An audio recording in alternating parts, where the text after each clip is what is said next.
सरकार ने बजट प्रस्तुत किया है। बहुत बड़ा चर्चा का विषय रेवेन्यू डेफिसिट ग्रांट बना है और मैं तो देख रहा हूं कि मुख्यमंत्री तो इस प्रकार से व्यवहार कर रहे हैं कि न जाने क्या हो गया है। और खासतौर से एक तो सरकार उनकी व्यवस्थित नहीं चल रही है, संतुलन सरकार में नहीं बन पा रहा है, तो लगता है कि मुख्यमंत्री जी भी कुछ संतुलन खो गए हैं इन दिनों में। जिस तरह का उनका बोलने का तरीका, भाषा का प्रयोग, सचमुच में हैरानी वाली बातें हैं। रेवेन्यू डेफिसिट ग्रांट हिमाचल को ही बंद नहीं हुई, रेवेन्यू डेफिसिट ग्रांट 17 राज्यों को मिलती थी, सभी राज्यों को बंद हुई है। इसलिए बार बार ये हिमाचल के साथ का जिक्र करना कि हिमाचल के साथ अन्याय किया गया है, अन्याय का विषय नहीं, क्योंकि बजट ये केंद्रीय बजट है और केंद्रीय बजट पूरे देश के लिए होता है, किसी एक राज्य विशेष के लिए नहीं होता है। इस बात को हमको समझना चाहिए। और दूसरी बात, मैं इस बात को बड़ा स्पष्ट करना चाहता हूं कि जब से रेवेन्यू डेफिसिट ग्रांट बंद करने का जो जिक्र बजट में आया है फाइनेंस कमीशन की रिकमेंडेशन के पश्चात,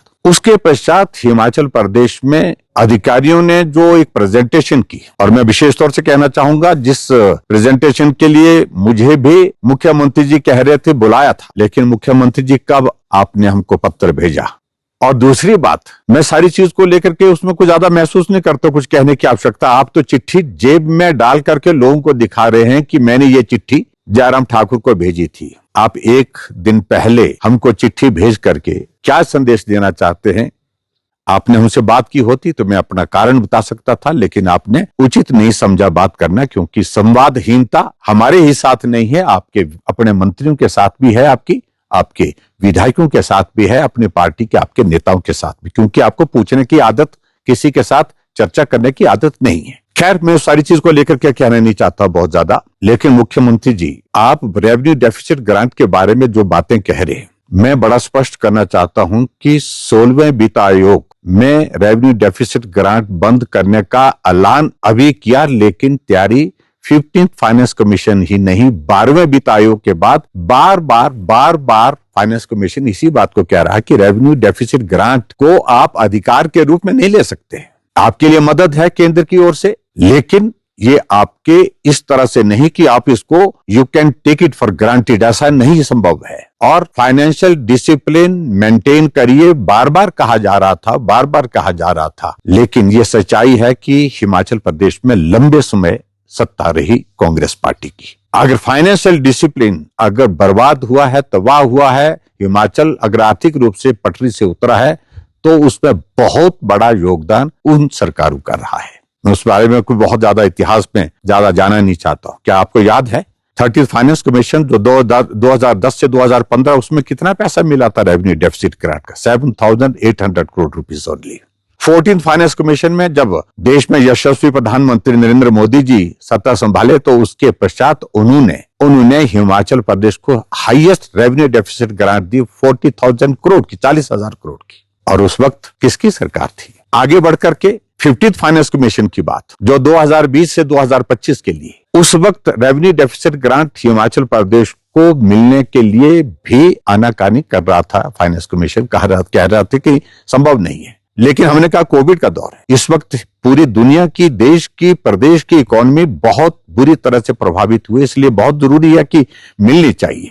लेकिन उन्होंने एक शर्त के साथ रेवेन्यू डेफिसिट ग्रांट जारी की और उसमें कहा कि हम इसको टेपर डाउन करेंगे, यानी कि शुरू के साल में ज्यादा, दूसरे साल कम, तीसरे साल कम, चौथे साल कम और पांचवें साल और कम। लेकिन उसके बावजूद भी पूरे देश में सबसे ज्यादा रेवेन्यू डेफिसिट ग्रांट लेने में हम हिमाचल के लोग सफल हुए, हिमाचल की सरकार सफल हुई, क्योंकि हमने पक्ष प्रभावी ढंग से रखा था। आपने अपना पक्ष प्रभावी ढंग से नहीं रखा। दूसरी बात, आपने बहुत सारी बातें कही। आप पहले जवाब दीजिए कि कर्नाटका की सरकार आपकी है। देश में 3 सरकारें हैं, कर्नाटक है, हिमाचल है और तेलंगाना है। कर्नाटक जो सबसे बड़े राज्य की सरकार आपकी, जिन राज्यों में आपका शासन है, उस सरकार ने फाइनेंस कमीशन को रिप्रेजेंट किया, दिल्ली में लिख करके भी भेजा कि किसी भी सूरत में रेवेन्यू डेफिसिट ग्रांट किसी राज्य को नहीं मिलनी चाहिए, हम इसका विरोध करते हैं। उसके बारे में आपका क्या कह रहे हैं? क्या ये प्रेजेंटेशन आपने आज से पहले कभी सुनी नहीं थी? एक हफ्ता पहले आप जाकर के सुला विधानसभा क्षेत्र में कह रहे थे कि 1 अप्रैल के बाद, शायद ऐसा बोला है कि यहां पर 1500 रुपए जो है सभी महिलाओं को दे दिए जाएंगे, क्योंकि वो आपकी गारंटी का पार्ट है। आप पूरे हिमाचल प्रदेश में एक बार नहीं, सैकड़ों बार कह चुके हैं कि 2027 में हिमाचल प्रदेश आत्मनिर्भर राज्य बनेगा और 2032 में देश का सबसे समृद्ध राज्य हिमाचल प्रदेश बनेगा। ये भी आप बार बार कहते हैं। वो फॉर्मूला क्या है? उस फॉर्मूले को आज इस संकट की घड़ी में ये प्रदेश जानना चाहता है। और आज संकट की घड़ी में आप उसको लागू नहीं कर रहे हैं तो कब लागू कर रहे हैं, कब उसका जिक्र करेंगे? दूसरी बात, आपका फाइनेंस सेक्रेटरी प्रेजेंटेशन दे रहा है कि सब्सिडी सारी बंद करनी पड़ेगी, यानी कि बिजली पर, पानी पर, दूसरी जितनी चाहे राशन पर, ये सारी सब्सिडी बंद करनी पड़ेगी। मुफ्त का राशन बंद करना पड़ेगा। सिर्फ केंद्र सरकार का जो राशन जिनको मिलता है उनको ही उपलब्ध होना है। नौकरियों पर जो है प्रतिबंध, नौकरियों पर पूर्ण रूप से विराम लगाना पड़ेगा। ये भी आपके फाइनेंस सेक्रेटरी ने कहा। आपके फाइनेंस सेक्रेटरी ने यह भी कहा कि हमको टैक्सेस लगाने पड़ेंगे।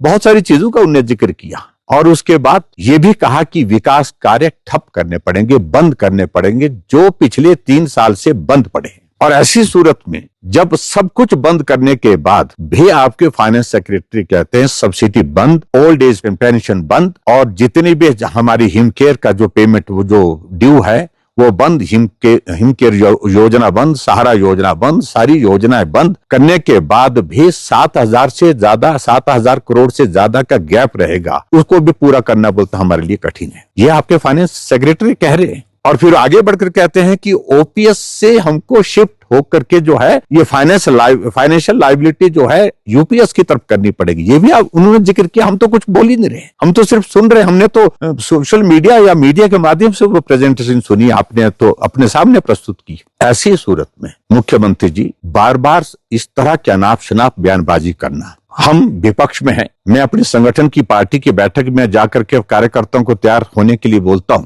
तो उसकी परमिशन मुझे आपसे लेने की आवश्यकता नहीं है। हमारा संगठन आने वाले समय में चुनौतियों के लिए, जो पार्टी के सामने चुनौती है उनके लिए तैयारी करने की बात कह रहे हैं। और उसमें चुनाव भी आता है। चुनाव अब हो, तब हो, जब हो।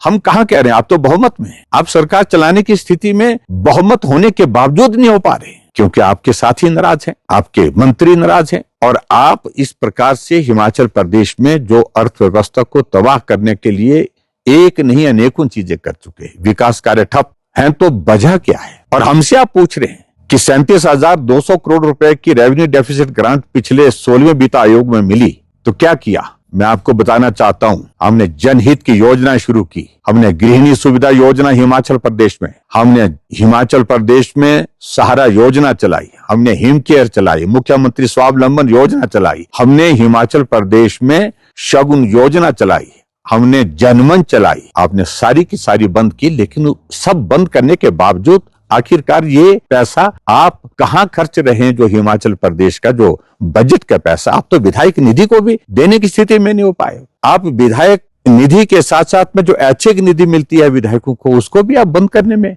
लगे हुए हैं। ऐसी सूरत में मैं आपको ये कहना चाहता हूं कि 5 साल हिमाचल प्रदेश में अगर हमको केंद्र से पैसा मिला है, रेवेन्यू डेफिसिट ग्रांट की है, एक एक पैसा हिमाचल प्रदेश के विकास के लिए लगा है। 4,700 किलोमीटर सड़क हाईएस्ट एवर आज तक के इतिहास में हिमाचल प्रदेश में बनी है, तो पिछले 5 साल के कार्यकाल में बनी है। और इसके अलावा हिमाचल प्रदेश में हर घर में नल और नल में शुद्ध जल, इसमें सबसे ज्यादा जल जीवन मिशन के अंतर्गत और उसके साथ हमारे जल शक्ति डिपार्टमेंट ने जिस प्रकार से काम किया, हाईएस्ट अमाउंट अगर खर्च किया है पिछले 5 साल में खर्च हुआ है। एक नहीं अनेकों चीजों का हम जिक्र कर सकते हैं। तो मैं मुख्यमंत्री जी आपसे इतना ही विनम्र निवेदन करना चाहूंगा, जो चिट्ठी आप जेब से निकाल करके पढ़ा रहे हैं कि जयराम ठाकुर को हमने निमंत्रण दिया था, डेट पिछली डालते हैं, ये एक मुख्यमंत्री, प्रदेश के मुख्यमंत्री से कोई एक्सपेक्ट नहीं करता है। जरा लज्जा करनी, थोड़ा तो लज्जा करनी चाहिए झूठ बोलने में, गुमराह करने के लिए। मैं यही कहूंगा कि जो बार बार आप शब्दों का चयन करें कि शर्म आनी चाहिए, किसे शर्म आनी चाहिए, मैं ये शब्द आपके लिए भी नहीं बोल रहा हूं, लेकिन पूरा प्रदेश आज के इस दौर में जिस तरह के हालात में से गुजर रहा है, आज बुजुर्ग पूछ रहा है कि हमें क्या आने वाले समय में पेंशन मिलेगी, कर्मचारी पूछ रहा है कि क्या आने वाले समय में हमको सैलरी मिलेगी, गांव में रहने वाला आदमी पूछ रहा है कि हमको क्या पानी मिलेगा पीने के लिए, क्या हमको सड़क मिल पाएगी जिसका लाभ हम अभी तक भी नहीं ले पाए हैं। पेंशन वाला जो कर्मचारी रिटायर हुआ है, जो पेंशन लेता है, वो बोल रहा है कि क्या हमको पेंशन मिलेगी।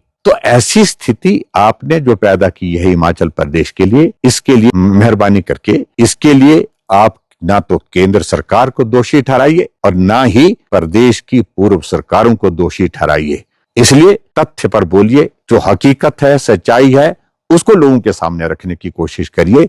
इस तरह से गुमराह करके आप प्रदेश की जनता से जो झूठ बोल करके अपना जो है वो बचाव करने की कोशिश कर रहे हैं और दूसरे के सिर पर ठीकरा फोड़ने की कोशिश कर रहे हैं, ये स्वीकार्य नहीं है।